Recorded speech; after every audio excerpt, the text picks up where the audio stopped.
Lo primero que vamos a hacer es hablar de factores macroeconómicos absolutamente contundentes que demuestran que la presión tributaria en la Argentina no va a poder bajar. Eso significa que todos nosotros tenemos que ser mucho más eficientes en nuestras organizaciones para poder neutralizar el tremendo impacto negativo que la presión tributaria tiene sobre la misma.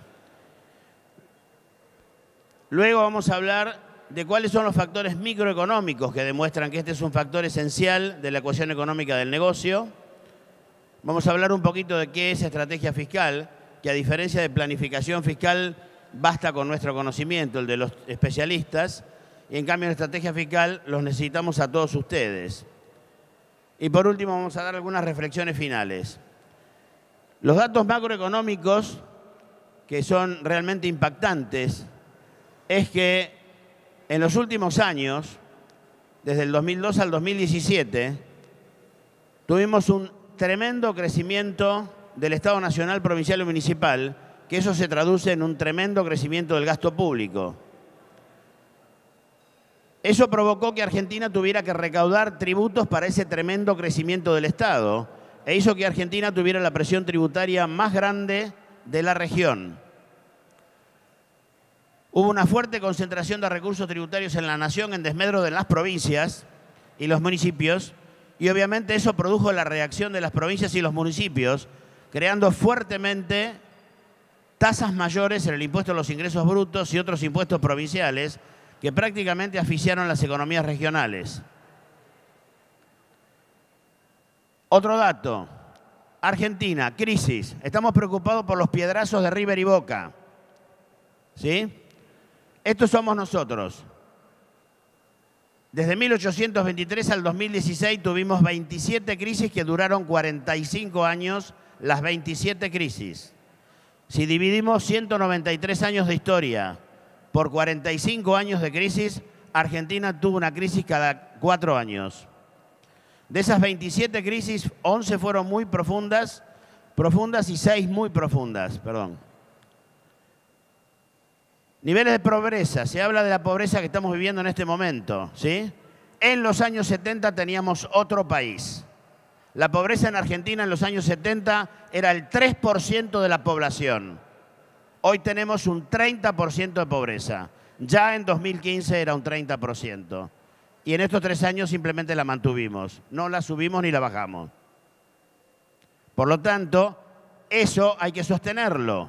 Y para sostenerlo hay que cobrar impuestos que recaen en el trabajo que ustedes hacen todo el año. Cuando vamos a los índices globales de competitividad del Foro Económico Mundial, si vemos un índice como el de la inestabilidad macroeconómica, Argentina ocupa el nada envidiable la posición 136 sobre 140 países. Estamos a 4 del último. Si vamos al problema de la regulación laboral en la Argentina, Argentina ocupa el 116 sobre 140. Estamos un poco más lejos de ser el último, pero estamos ahí. Si vamos al mercado financiero, Argentina, en la posibilidad de dar crédito al sector privado, ocupa el lugar 135 sobre 140. Esa es la diferencia que tenemos con Brasil. Brasil tiene una enorme capacidad del sector privado de conseguir dinero de fondos privados. Acá no existe el crédito privado prácticamente.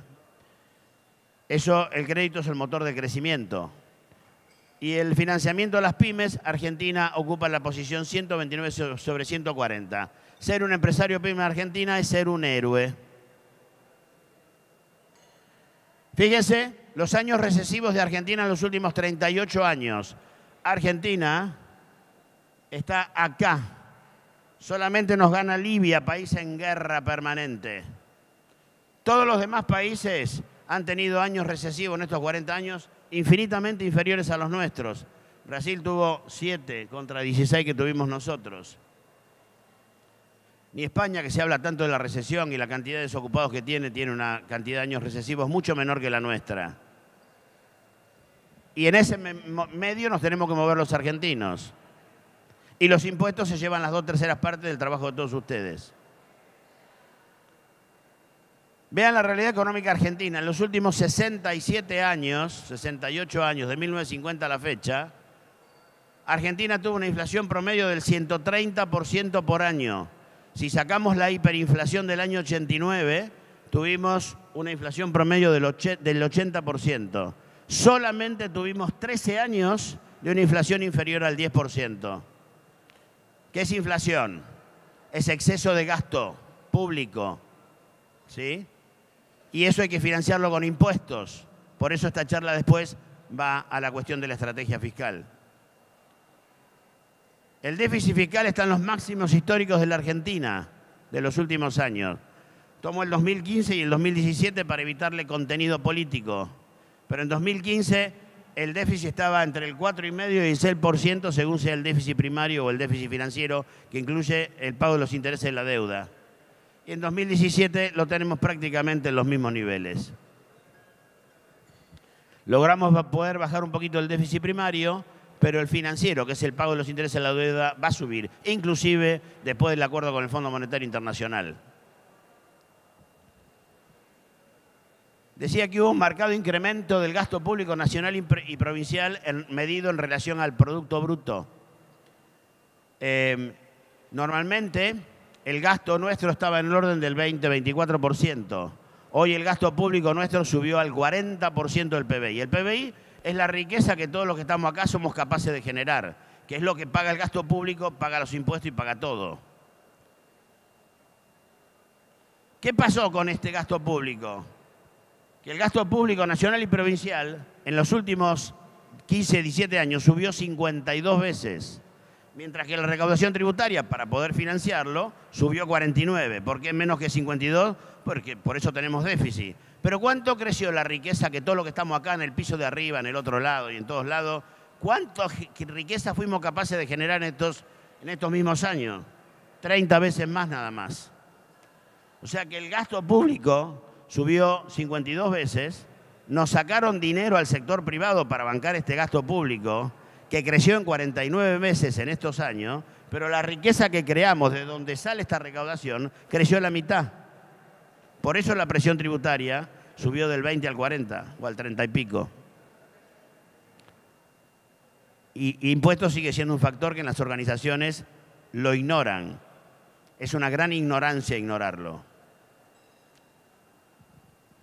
Acá está cómo creció el gasto público, lo que era en el 2002, era un 24% del PBI, y acá un 42%.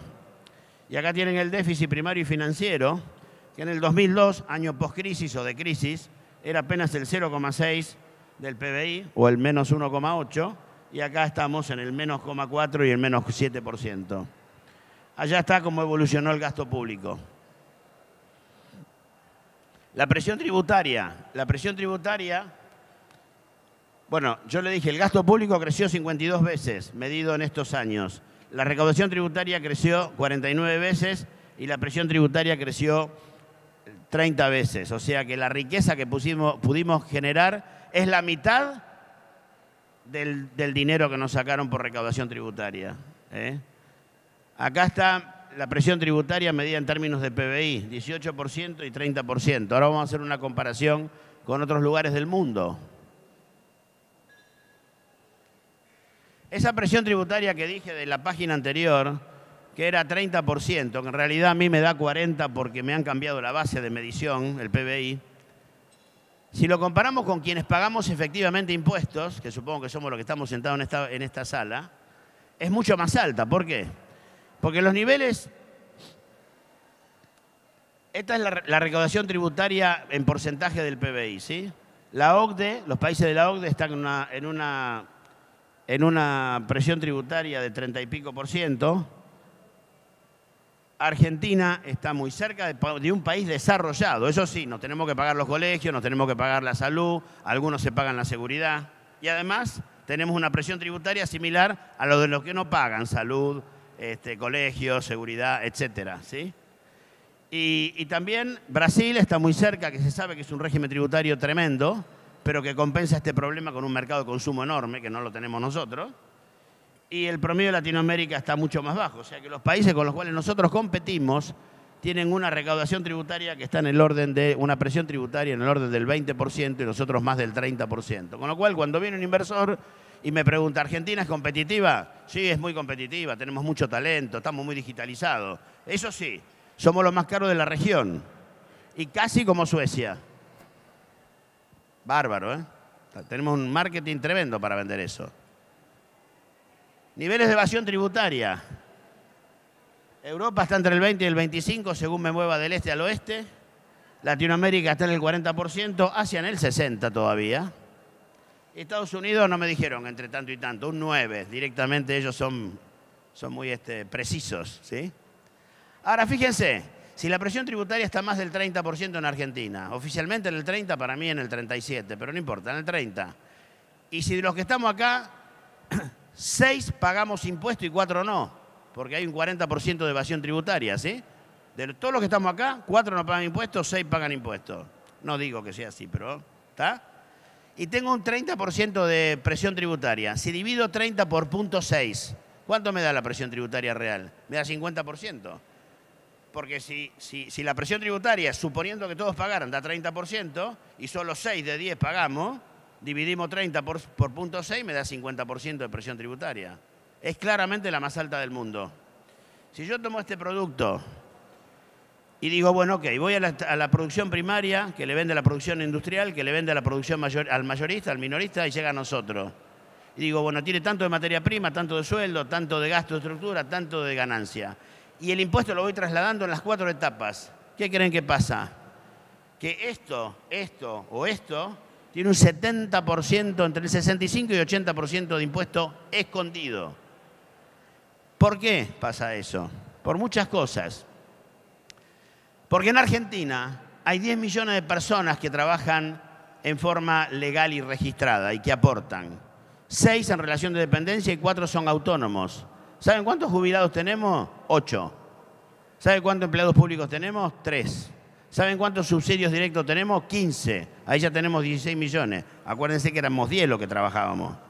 Después hay 3 millones más que están en negro, que no pagan nada. Y después hay 17 millones más para llegar a los 43 millones. O sea, la pirámide está invertida. 10 millones estamos sosteniendo una población de 43 millones de personas. La situación de Argentina es crónicamente, desde un punto de vista macroeconómico, crónicamente negativa, muy difícil de superar, y mucho menos en 2 o 3 años.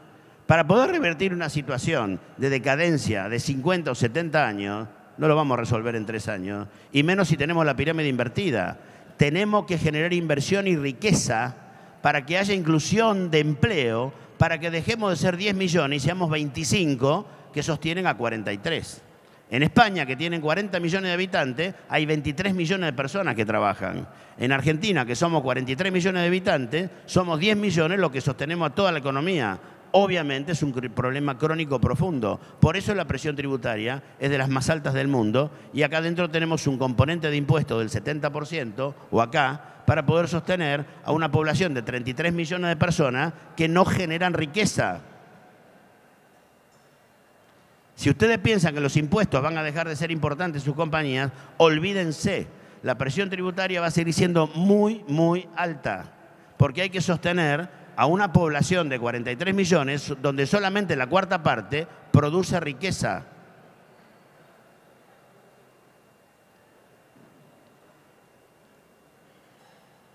Esto es lo que estoy diciendo acá, que con este problema crónico macroeconómico que tiene la Argentina, la situación de la presión tributaria vino para quedarse por muchas décadas, o por lo menos por varios lustros.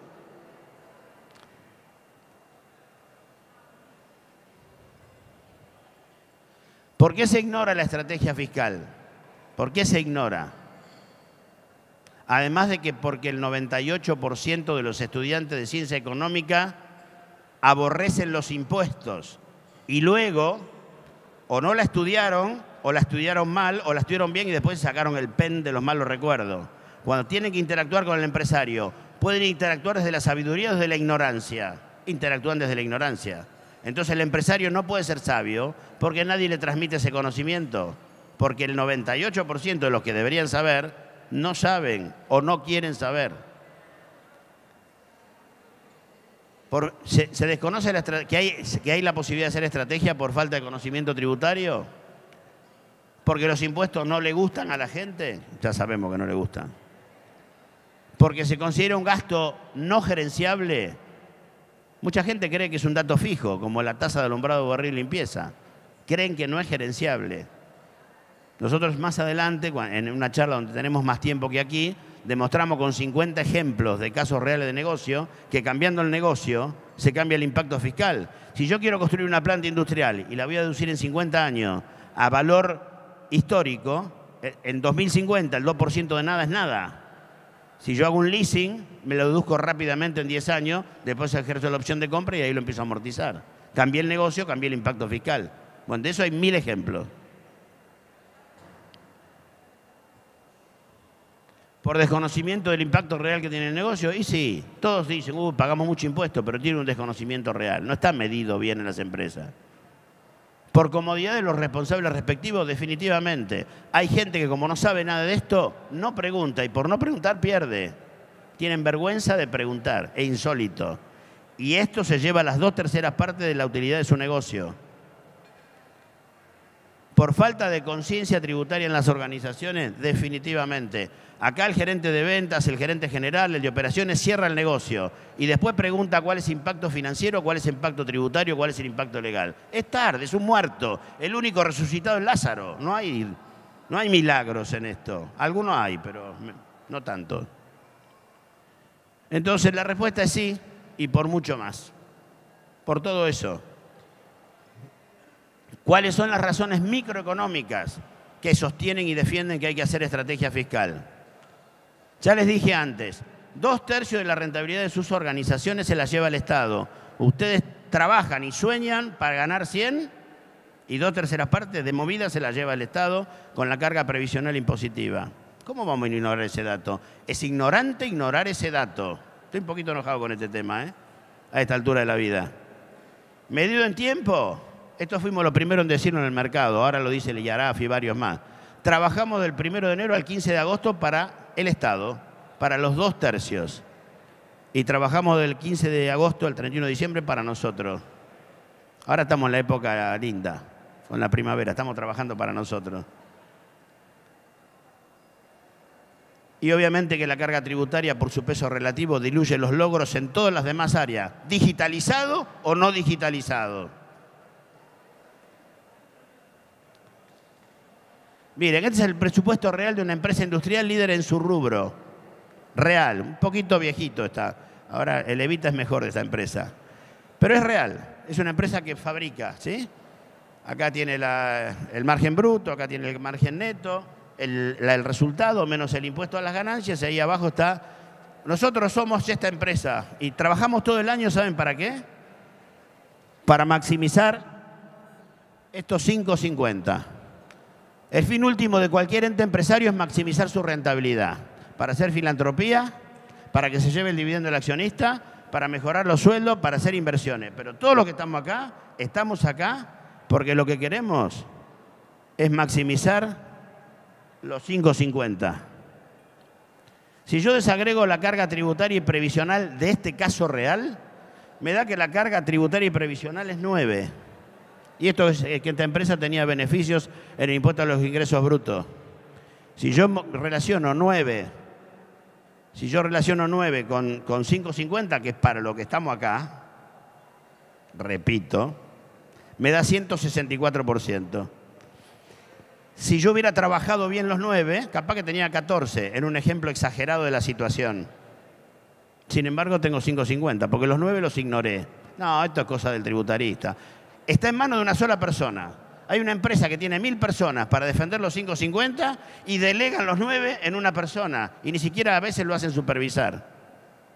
Es ignorancia eso. Disculpen. ¿Culpa de quién?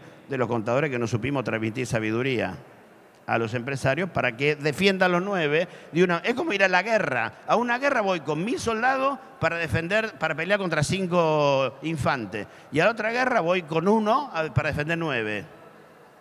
No lo entiendo. Bien, ¿qué razones confirman a la estrategia fiscal como un factor clave de management? Yo creo que ignorar la estrategia fiscal va a significar perder rentabilidad y competitividad y en épocas de crisis, obviamente, afectar la continuidad de la empresa. Por lo tanto, ¿qué se requiere para implementar una estrategia fiscal? Primero, obviamente, una decisión política de los dueños, de los accionistas, del CEO, del Consejo de Dirección. Si no se decide desde arriba, para abajo no se hace nada. Tiene que estar convencido este sector. Desde ahí instalar la conciencia tributaria. Pero a partir de qué, no es cuestión, señores, de mañana tenemos conciencia tributaria. Esa no va, no existe. Hay que implementar una adecuada metodología de trabajo con un enfoque determinado. Y eso permite hacer una implementación efectiva de una estrategia fiscal para reducir los 9 del ejemplo de antes. ¿Cuál es el principal déficit que tenemos en la materia fiscal cuando analizamos un negocio? Hay que evitar lo que yo llamo el fenómeno de la pirámide invertida. Miren, en Argentina el tributarista cree que ustedes nos van a valorar porque sabemos el punto, la coma que separa una frase de la otra de la ley de ganancia. No es así. Pero sucede que el tributarista y el propio mercado se ven a sí mismos de la siguiente manera. Cuando, digamos, él me hace una pregunta de negocios, el tributarista, su posición mental es ver el problema. O sea, lo primero que hace es ver el problema versus ver el negocio. A partir del problema, si esto paga tanto, paga aquello, paga lo otro, hace lo que tiene que hacer cualquier persona que trabaja sabiamente en su especialidad. Determina en base a antecedentes, hace un análisis y llega a la conclusión. Sí, paga 21% de IVA. ¿Vio el problema? Paga 21% de IVA, miro a ver qué es lo que dice, lo que dice la ley, llego a la conclusión. Eso no es lo que quiere mi amigo Ignacio. ¿Por qué?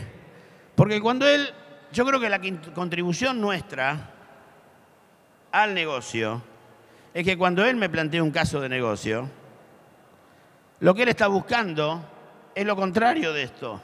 Él no va a estimarnos más por cómo sabemos de memoria la ley tal o cual. Él lo que va a querer es una solución.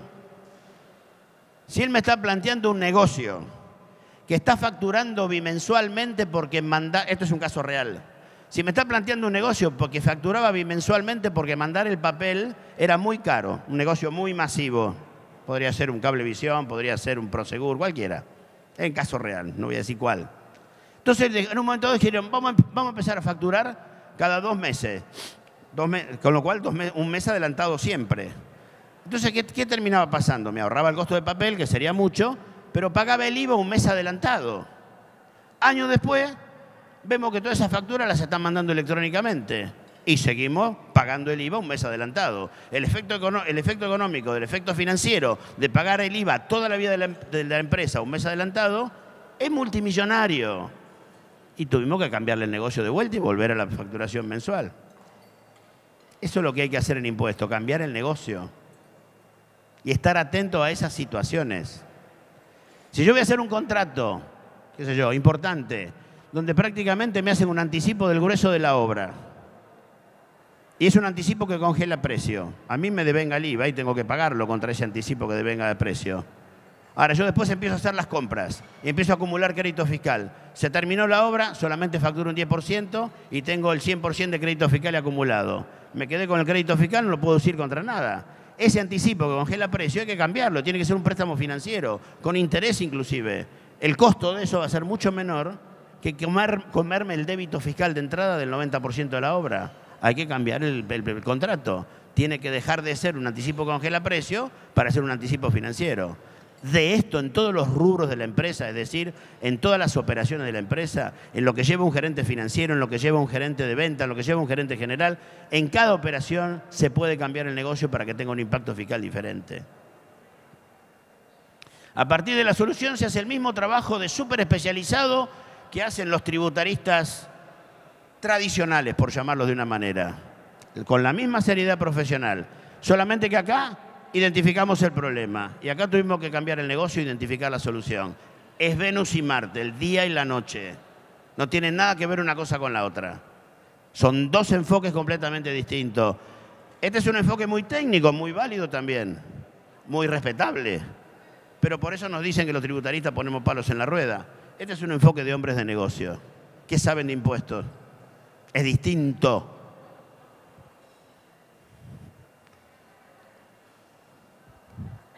¿Cómo se logran resultados eficaces para mejorar la rentabilidad? Cambiando el negocio, ya lo dije de entrada.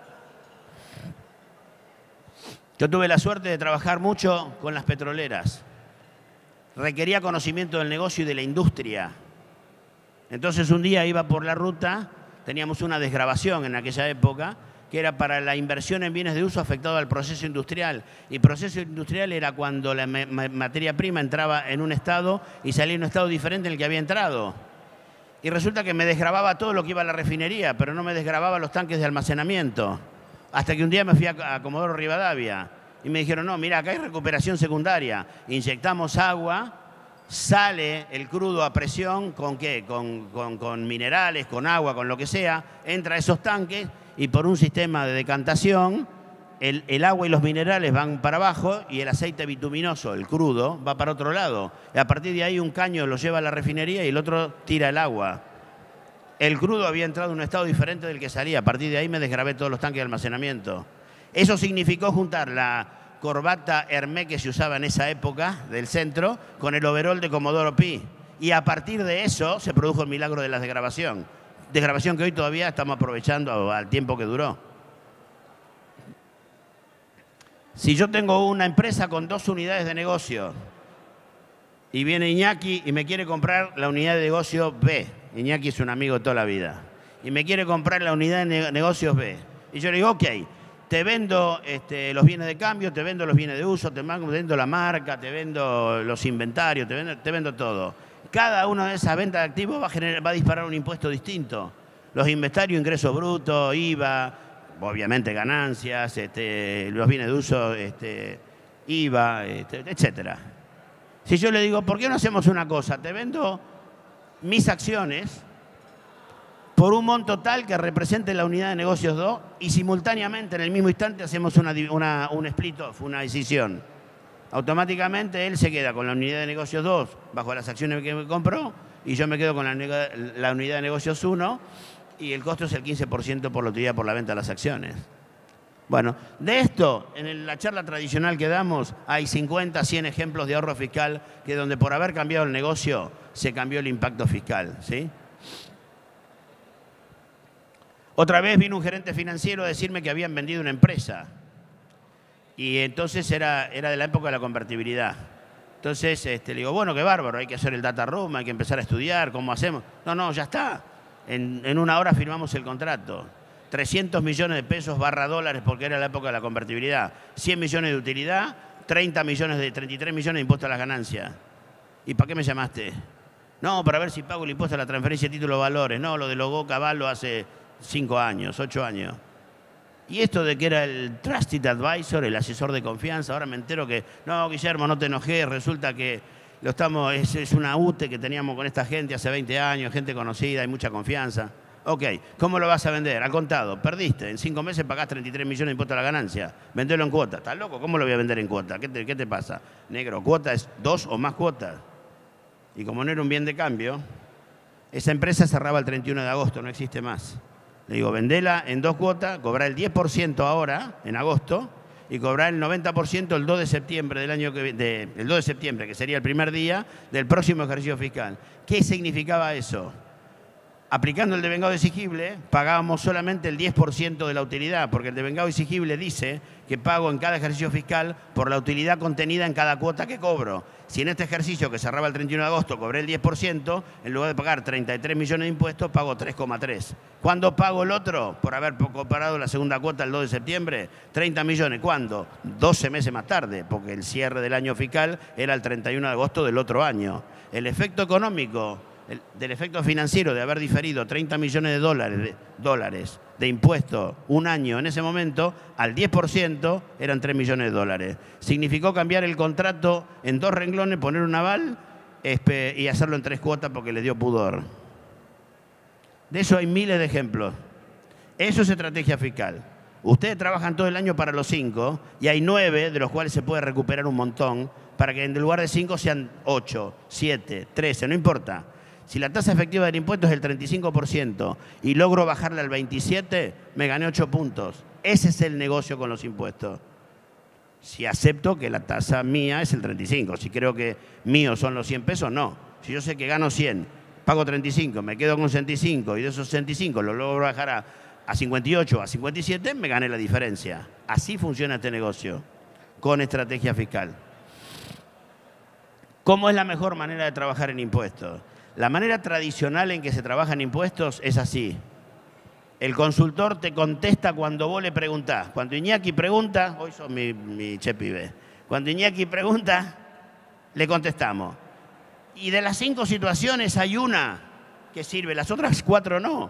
Si Iñaki pregunta mal y en tiempo, wrong answer, mala respuesta. Si Iñaki pregunta bien, pero fuera de tiempo, mala respuesta, igual.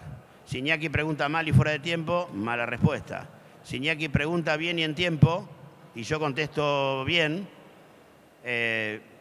y yo contesto mal, mala respuesta. La única que sirve es si él pregunta bien en tiempo y yo contesto bien. Ahora, siempre dependo de que pregunte Iñaki. Nunca puedo yo generar la consultoría no reactiva, sino proactiva. Bien, eso no se hace fácilmente. La otra cosa que hace el consultor tradicional es que te hace la declaración jurada a fin de año. Y en el medio hay un periodo de tiempo enorme que no nos vemos, ni presencialmente, ni electrónicamente, digitalmente, como se habla ahora. ¿Y qué pasa ahí? Es como cuando vamos a ver un especialista. El especialista sabe mucho del riñón, pero no sabe de mí como persona. Entonces hay que lograr ser un clínico que te acompañe siempre en cada decisión estratégica que vos tomás en tu compañía. Y para eso hay que crear una metodología y tener un enfoque determinado. Esa metodología es simplemente esto.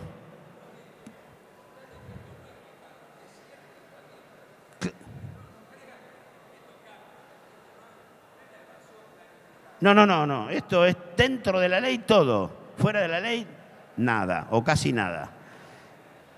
Nosotros lo que proponemos es hacer auditorías fiscales cuando la compañía hace sus liquidaciones mensuales o outsourcing cuando prefiere tercerizar todo. ¿Qué nos da esto? El conocimiento del negocio. Ese conocimiento del negocio hace que la consultoría, que siempre es reactiva, empieza a ser un poco proactiva. Si de una auditoría fiscal nos damos cuenta que la compañía exporta el 80% de sus ventas, mi mirada va a estar puesto en cómo computar los créditos fiscales de IVA a la exportación para poder recuperar rápidamente ese crédito fiscal y que se convierta de libre disponibilidad y poder usarlo contra otros impuestos o venderlo. Entonces ahí transformé parte de la consultoría reactiva en proactiva. La consultoría es un combo con la planificación y la retroalimenta. Si está hecha la consultoría con el enfoque de negocio de los negocios que les dije antes, que los ejemplos que les di. ¿Por qué estrategia? Y ahí puse planificación, pero ¿por qué estrategia? Cuando se hace estrategia de negocio, ¿qué se hace? Se llama a todos los gerentes de la empresa. Cuando se hace estrategia fiscal, a mí me nutre el de operaciones, me nutre el de ventas, me nutre el de recursos humanos, me nutre en todo. Y a partir de ahí, entre los todos, hacemos la estrategia. La estrategia es reuniones interactivas con los sectores de la compañía y es hacer proyecciones antes del cierre del año. Si las compañías cierran en diciembre, es un must, una obligación hacer un 9 más 3. 9 real, 3 estimado. Es la manera de atacar los 9 del ejemplo. Los 9 pesos del ejemplo. ¿Sí? ¿Y qué es la declaración jurada? Normalmente, en el enfoque tradicional, es un compliance. Es como sacar el balance. Es pesado, porque es un compliance. ¿Sí? Pero en este enfoque no es eso. En este enfoque, si esto es un círculo virtuoso de verdad, que esto retroalimenta la consultoría, que esto se hace con enfoque de negocio y acá hay una metodología para hacer estrategia, la declaración jurada, además de ser un compliance, es ver la efectiva implementación de las ideas que se realizaron durante todo el año. Entonces, esto en una empresa que cierra en diciembre, ¿cuándo se hace? De septiembre a diciembre. Esto se hace de junio a julio. Esto se hace todo el año y esto se hace de marzo a mayo. Y ahí tenés la presencia permanente, aunque no sea física. Sos el tipo que deja de ser un asesor impositivo para ser un socio estratégico de la compañía en la toma de decisiones permanentes. ¿En qué consiste entonces una planificación, una estrategia fiscal? En proyecciones de resultados antes del cierre, en análisis del cash flow impositivo, en auditorías fiscales, en reuniones interactivas con los funcionarios de la empresa, en realización de workshops, impuestos, procesos, negocios para analizar todo eso, impuestos, procesos, negocios, barrés toda la compañía. Y a veces se hace comité de contrato, que lo aprendí ahí de un amigo mío que está sentado ahí atrás, Carlitos Zunkel, que lo hacían en DAO. Pero, más que todo esto, es una posición mental. Es más fácil leer el diario y ver las declaraciones de Angelici y del presidente River, que ahora no me sale el nombre, yo soy de Boca, Donofrio, que es lo más que lindo y divertido, que ponerse a ver si salió una ley de medicina prepaga y el artículo 10 le permite a tipos sin carencia previa, 5 minutos más, sin carencia previa, poder adherirse, o una mujer con 8 meses de embarazo, adherirse al sistema. Y bueno, ahí le cambiaron la ecuación económica del negocio, porque entra gente con 8 meses de embarazo y te cambió la ecuación económica del negocio. No aportó nunca antes y vos tenés que bancar el parto. Entonces, leer eso en el diario te obliga a estar trabajando, pensando en abstracto, cuando querrías leerla si se juega o no se juega el partido del 8 de diciembre. Es un esfuerzo intelectual adicional trabajar de esta manera. La otra manera es mucho más cómoda. Reflexiones finales y terminé. La carga fiscal representa el 150% de los resultados netos de una compañía. Ignorarla es criminal. Además de que ignorar es un acto de ignorancia. La carga fiscal obviamente afecta a la rentabilidad de la empresa. En tiempos malos, si mi carga fiscal fuera menos de 9, yo estoy mejor posicionado para hacer una baja de precio y ser más competitivo con los demás. ¿Qué sé yo? Yo creo y estoy convencido, estoy convencido, en lo hecho de eso vivimos, que la carga fiscal es optimizable con una adecuada estrategia fiscal, que para lograrlo los dueños de la empresa tienen que creer en eso. Si no creen en eso, estamos mal. No hay ninguna posibilidad de implementar esta filosofía, este enfoque, esta metodología de trabajo, porque además lleva muchas más horas que la otra. Es más cara. Es lógico. Y además de requerirse un profundo conocimiento fiscal, se requiere encarar cada proyecto con enfoque de negocios, con una metodología eficaz para instalar la conciencia tributaria y un claro conocimiento del negocio y la industria. Acuérdense del ejemplo petrolero. ¿Qué razones confirman a la estrategia fiscal como un factor clave del management? Y miren, acá en la Argentina recaudamos como en Suecia y gastamos como en Argentina. Eso está clarísimo. Por lo tanto, se impone la estrategia fiscal para lograr un gerenciamiento eficaz de los 14 pesos del ejemplo que les había dado. Y nada más. Muchísimas gracias.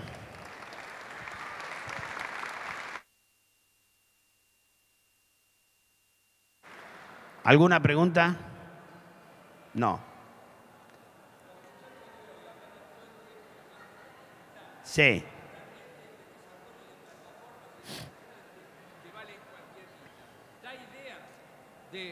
¿De qué tratamiento fiscal se dan a semejantes inversiones impresionantes, sí, ¿no es cierto? Y que son las que, en definitiva, nos van a administrar la empresa desde el punto de vista comercial. Mira, primero el principal problema que tenés con todas estas plataformas es la fuente. Yo me acuerdo, yo atendía aerolíneas y el problema era el sistema de reservas, porque se hacía las reservas de Argentina, la empresa estaba en España, creo, pero los servers y todo eso, en ese momento era así, estaban en Alemania. ¿Y cuál era la fuente? ¿Cuál era el país que tenía derecho a grabar eso? Bueno, se ha estado trabajando mucho en tratar de identificar, en base a determinados parámetros definidos y de común acuerdo, para ver cuál es el lugar de la fuente. Ese es el gran problema que enfrenta la legislación tributaria, que nuestra ley de ganancias del año 1932, ¿sí? Cambió el nombre, antes el impuesto a los réditos, ahora ganancia, pero siempre la corremos de atrás. En parte es una ventaja, porque da lugar, ¿no?, creatividad al poder, ¿no? Pero también es cierto que a veces nos sentimos bastante solos a la hora de definir negocios. Para nosotros es un desafío enorme, y otro desafío enorme es todo el tema de la robotización de ciertas liquidaciones que tienen que ver con cuestiones de manera rutinaria. Eso, digamos, el que vaya a la vanguardia con eso gana, no solo porque lo puede hacer internamente, sino porque puede salir a ofrecer esa robotización. Es un negocio muy importante que se viene, muy útil para las empresas y muy útil para el que lo ofrece también, ¿sí? Bueno, muchísimas gracias, muy amables, ¿eh?